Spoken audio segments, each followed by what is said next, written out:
Hello, everybody. Today it is November 7th. We are recording our outlook on Q3. We have a portfolio analysis section that we wanted to wait on for the election results. We got those loud and clear on Tuesday. Tim, without further ado, let's get started on this document.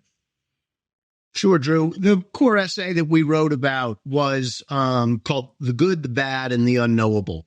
And when we look at the good, we're really talking about the trends that have kept us on the bullish side for the cyclical economy all year. It is the incredible accumulated wealth that we've had for those who own assets in this country. Look, part of it is the $8 trillion of money that we printed. Part of it is the $2 trillion of recurring deficits. But you've also have had a very tight labor market. You've had meaningful wage growth. You've had huge profits made in the stock market and also in housing prices. So that then feeds to the generational wealth transfer. The generational wealth transfer has allowed for, despite very poor affordability for homeowners, for young people to get into the housing market. Basically, it creates a bit of a class divide, right? Your best odds of getting into the housing market as a young person is if you have someone who can help you buy that house. 33% of all houses that are purchased in this country have some form of a gift assistance, and that keeps the economy buoyant. The last piece of it is that those flows, 401k flows, retirement flows continue to automatically flow from passive funds into the stock market, and you continue to see the largest names get the most multiple appreciation. The top 10 names in the stock market trade at on average, close to 50 times earnings, with Tesla well over 100 times earnings. That is in part due to these passive flows. So that's the good. The bad is the risk of inflation, right? And I think that we now know post the election that there are increased risks of inflation from things like tariffs and things like deportations, or at least stagnant immigration growth. So that is what we have an eye on. We have been of the opinion that we will stay on a risk-on environment until there are real signs of housing weakness. And with housing weakness, we always repeat the oversimplification that the housing is the business cycle. And if you start to see real weakness in housing as a result of not just poor affordability, but that affordability issue exacerbated by interest rates well over 7%, then I think you will start to see in a pickup in initial jobless claims. And I think that you could then have the real risk of a recession. But until then, we are going to stay with risk on. We're going to hold our nose and deal with the fact that valuations are high, that expectations are high, that margins are at cyclical highs. But all of those things are really secondary as long as you continue to be in a risk-on environment. As I say, the bad is inflation, and the unknowable is what happens geopolitically, right? What happens in China? What does China do in Taiwan? But also, what is the impact of China's stimulus? Our view, which is a low conviction view, is that China still has a long ways to go as a result of its the implosion and continued negative pricing in its real estate market. They obviously overbuilt by literally tens of millions of units across the country, and how this new unprecedented level of stimulus will filter through and counter that is hard to know. Our view is that while you are seeing signs of improvement in business conditions and consumer confidence in China, we think that could be fleeting. And then the other part that is unknowable is always oil. We've been around oil analysts in the oil market for long enough that we don't know what the price of oil is going to be. We certainly don't know what's going to happen in Iran and in the Persian Gulf. So that is always the risk. Oil prices have been rather quiescent and rather disinflationary. If you see $80, $90 oil, for whatever reason, you are going to continue to see more pressure at the long end of the bond market. You're going to see higher inflation expectations. So that's our view. Our view is we're risk on. The risk is inflation. And what drives that inflation higher are some somewhat unknowable issues in the global economy. Back to you, Drew.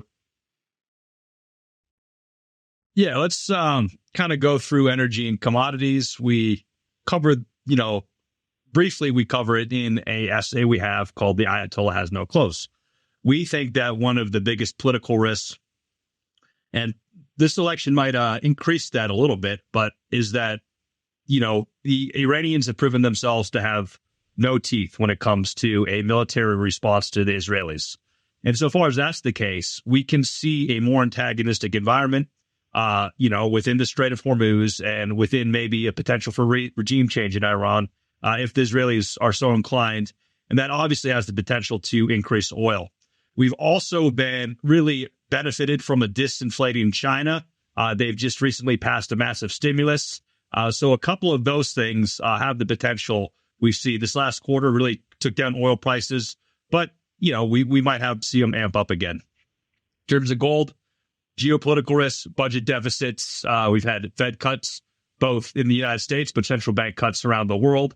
So, where gold ends is really anyone's guess. We talk about a rampant camp scenario here where prices stabilize within a 5 to 7% range of recent highs. Copper demand fell slightly, but we are very bullish on the long-term demand of copper. So when we're looking at the rise of solar advancements, EVs, and really the global south emerging as a major force for the middle class, we just see a lot more demand as hundreds of millions of people are going to want to electrify. We know that EVs are 3 times as copper intensive as internal combustion vehicles. So all of this really leads to what the mining company BHP is anticipating as a 70% growth in demand between 2021 and 2050. Europe, lower energy prices really benefited. Europe remains has done well with the exception of Germany, which is really the sick man of Europe now. And, there's IMF officials stating that unless productivity improves, we can see that their growth rate will stagnate at half its pre-pandemic levels. China, big stimulus, passed with 2 trillion yuan, just 284 billion USD. They're offering subsidies with, people with low income and attempt to shore up some of the property market. In regards to the property market, though, we think between demographic challenges and overinvestment, the property market is in tatters, and China will eventually have to take their medicine on real estate. Japan, not much to say. I mean, here, tucking along just fine, but we've seen that a strong yen has bolstered consumer spending and domestic demand. At the same time, that's, caused kind of a little less demand in things like tourism. India remains very strong. There's a reason it's on here. The biggest, risk to India, however, is if there's any increase in oil. When we're looking at their economy, it is heavily import dependent on energy, and a $10 increase in the price of oil has the potential to erase 0.4% of GDP. Portfolio analysis, we now have a Trump presidency, so we can expect lower taxes. Tariffs, we will see. He's promised a 60% tariff on Chinese imports and a baseline of 10%, but I've also seen that number at 20% across the world. Tim, is there anything you want to add here in terms of how this election's played out and what that means for budget deficits, but also, industrial policy? Look, I think there are 5 different aspects of their policy agenda that could be inflationary.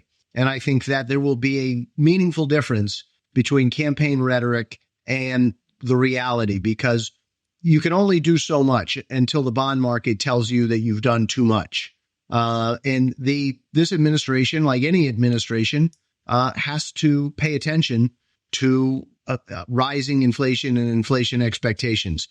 Everybody's heard me say a million times, housing matters. Housing drives this economy. If you get 7.5%, 8% mortgage rates, we are going to be in a recession.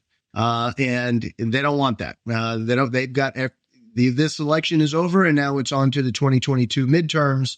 And if you have higher inflation as a result of tariffs, as a result of tax cuts, and the fear that tax cuts will weaken our fiscal credibility, if you have deportations that generate a wage price spiral in the sectors where we are most reliant on immigrant labor, if you threaten Fed independence and threaten the idea that the Fed is still primarily focused on price stability, that's going to be inflationary. And lastly, I think that if it is their idea that they are going to work with Israel on regime change in inflation, regime change in Iran, that is going to be inflationary. So I think there are a lot of inflationary risks from this administration, but I also think that they'll be well aware of those inflationary risks. And I think there will be a pretty sizable difference between inflation rhetoric and what actual policy looks like.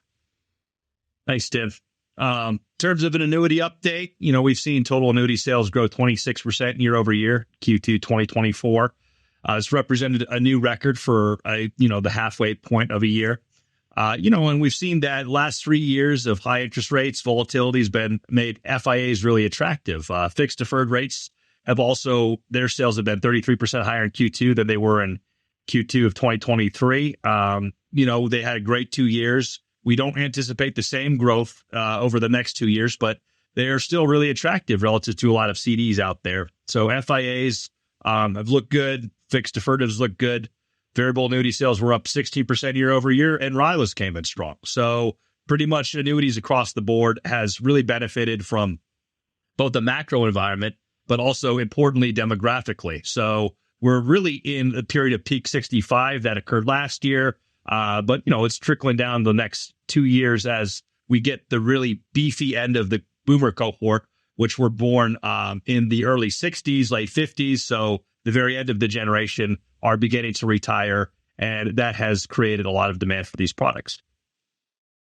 Structured notes, we'll end this conversation here, but they fell to $25.15 billion, 10% decrease over the same time period last year.